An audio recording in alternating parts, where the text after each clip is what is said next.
Health and financial फ्रिडमनि सायाव सानजारां रोंगौसालियाव मोनसे हाबाफारि जाबाय दं।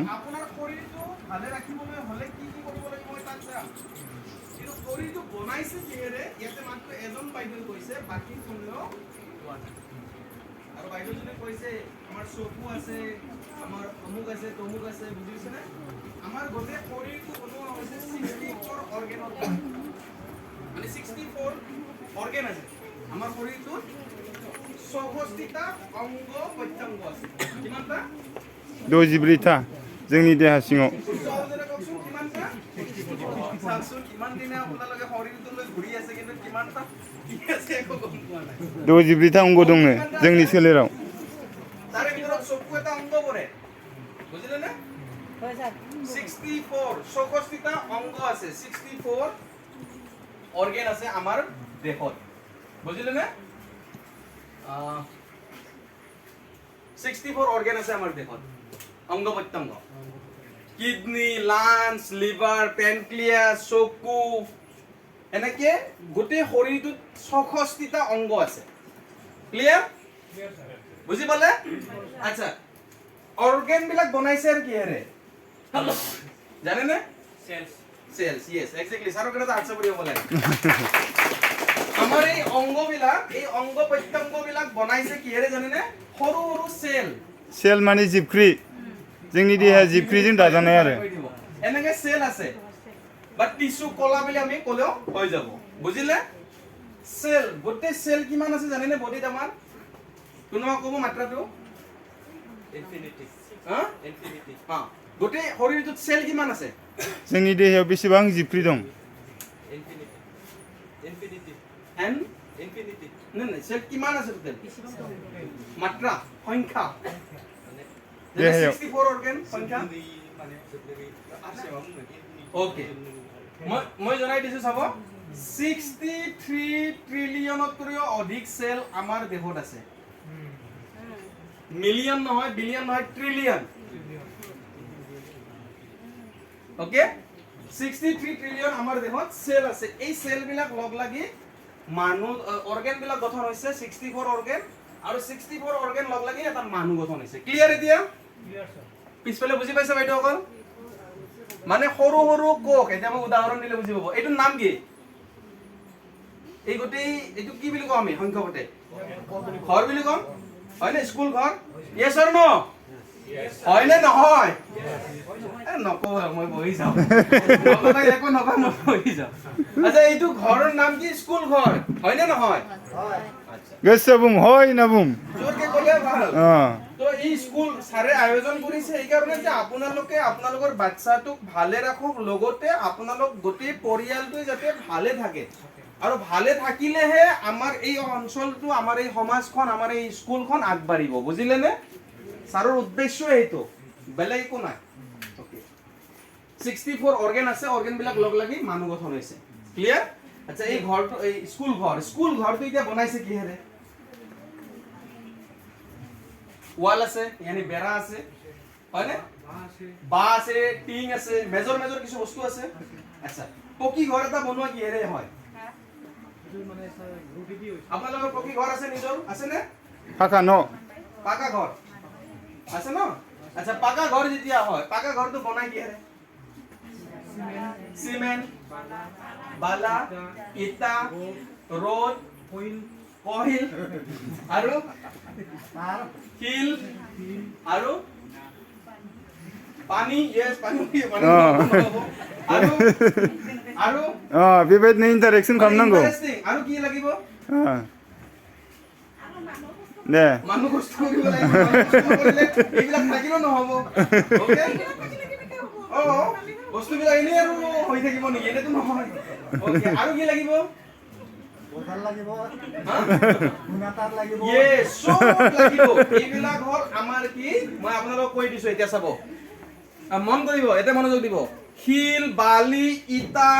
সিমেন্ট এই গোটেইবিলাক লগ লাগি কি হয় মছলা হয় হয়নে আৰু সেই মছলাবিলাক লগ লাগি এখন ৱাল হয় ক্লিয়াৰ এই ৱালবিলাক লগ লাগি ফ্ৰেম ৱাল খিৰকি লগ লাগি টিং লগ লাগি ঘৰ হয় ক্লিয়াৰ ওকে এতিয়া আহিছো এই যে মছলা সিমেন্ট বালি হিল এই যে আছিল সৰু সৰু সৰু সৰু বস্তু এইখিনি হল সেল ঠিক আছে এই সেল বিলাক লগ লাগি এটা মোটা মানে অংগ গঠন হৈছে যেনে ৱাল মানে অংগ আমাৰ দেহত অংগ কিমানটা আছে পিছফালে কিমানটা আছে আমি এটা মোটা মোটাকে ধৰিব পাৰো ৱাল থাকে খিৰকি থাকে লিন্টাৰ থাকে খুঁটা থাকে সেইবিলাক অংগ এককটা ঘৰটো হয় না আচ্ছা সেই অংগবিলাক বনাইছে কিহেৰে সিমেন্ট বালি এনেকে মছলা হয় বনাইছে এটাই আমাৰ 64টা অংগ বনাইছে কিহেৰে সেল সৰু সৰু কোষ ক্লিয়াৰ বুজি পাইছে পিছফালে এই সাৰে পিছফালে বুজি পাইছে না সাউন্ড যোৱা নাই আৱাজ গৈছে না গৈছে না যাব লাগিব ওকে তো এইখিনি আপোনালোকে ইয়ালৈকে বুজি পালে এতিয়া মই আহিছো সেকেন্ড পইণ্টলৈকে এই মানুহজনৰ যেতিয়া অসুস্থ হয় মানুহজনে যেতিয়া অসুস্থ অনুভৱ কৰে অসুখী হয় বেয়া লাগে মানুহজনে বেমাৰ অনুভৱ কৰিছে হয় না কৰাৰ পিছত এই মানুহজনৰ চিকিৎসা কৰা ব্যক্তিজন কোন মানুহজনৰ কোনে চিকিৎসা কৰে কোনে ওকে ডাক্তৰে কৰে ঘৰৰ ডাক্তৰ কোন গাৰ্জেন নহয় ঘৰৰ ডাক্তৰ কোন মিস্ত্রি যদি নিজে যদি গার্জেনটা যদি মিস্ত্রি হয় তো কথা নাই ওকে আহক এতিয়া ইন্টারেস্টিং কথা যেতিয়া অসুখ অনুভৱ কৰিলে ডক্টৰৰ ওচৰত যায়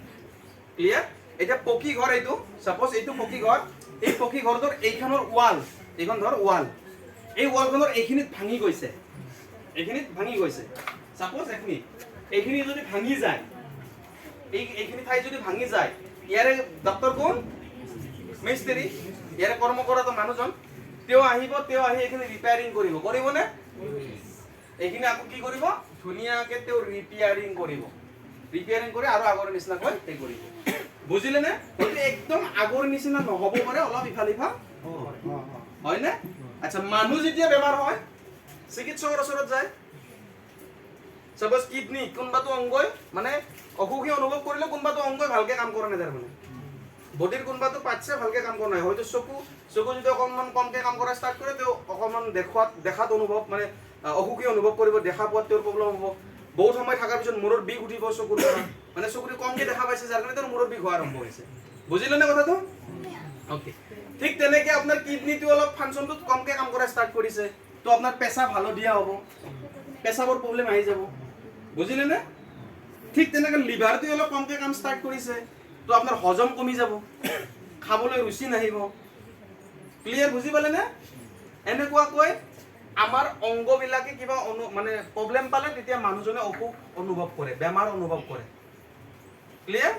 আচ্ছা এই অংগবিলাক যদি বেমাৰ হৈছে তো অংগবিলাক টিস্যু কলা কোনোবা সেল মানে বডিৰ সেলবিলাকত কৰবাত কোষবিলাকত কৰবাত কিবা ডিফেক্ট হৈছে মানে কিডনিৰ যিমানখিনি কোষ আছে লিভাৰৰ যিখিনি কোষ আছে চকুৰ যিখিনি কোষ আছে সেই কোষখিনিত তেওঁলোকে কিবা অভাৱ পাইছে যাৰ কাৰণে প্ৰব্লেমটো হৈছে যদি সাপোজ চকুৰ কোষবিলাকে যদি আপোনাৰ ভিটামিনছৰ অভাৱ পায় ভিটামিন এৰ যদি অভাৱ পায় তেতিয়ালে চকুৰে দেখা পোৱাত অসুবিধা হ'ব বুজিলে নে এতিয়া এই যে চকু যি আছে চকুটো বনাইছে কিহেৰে কোষৰ পৰাই এই কোষবিলাক সেল বুলি কওঁ আমি সেই কোষবিলাক